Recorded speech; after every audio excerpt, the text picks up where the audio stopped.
Ha, qo'shni nima xizmat? Qo'shni, iloji bo'lsa 3 kunga 300 dollar pul berib tura olmaysizmi? Hop.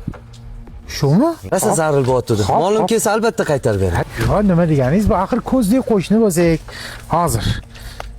1, 2, 3. Faqat 3-chisla kuni qaytarasa, Albatta. mana. Bo'z, rahmat. Sog' bo'ling. Alo. Alo, Ukam qayerdasan? ishdaman aka, tinchlikmi? Anu Afzal akadan 3 kunga deb qarz olgan ekansan. Bermaysanmi? Hop, hop. Hozir uyga chiqib to'polon qilyapti. Men qara. Erkak kishimasan. Qarz oldingmi, so'z berdingmi? Vaqtida bergin, tushundingmi? Endi 3-kuni. O'zing gaplash tez, hal qil. Alo. Eshitaman aka. Ha, Murodboy?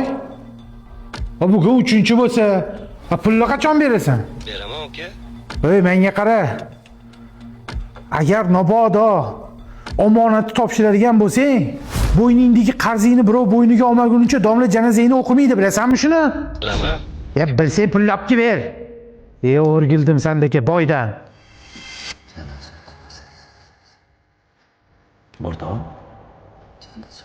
O'rtoq. Hey. Tinchlikmi? Boydan beri janoza o'qilmas ekan do'stim. Bugun qaytarib berish sharti bilan qo'shnimdan 300 dollar qarz olgandim. Agar qarzing bilan o'lib qolsang, kimdir u qarzni bo'yniga olmasa, janoza o'qilmaydi deb nafsonatimni deydi. Nima? Muammo shundami? Ha, o'rtoq, shunday. 300 dollar ekani, shef. Ol.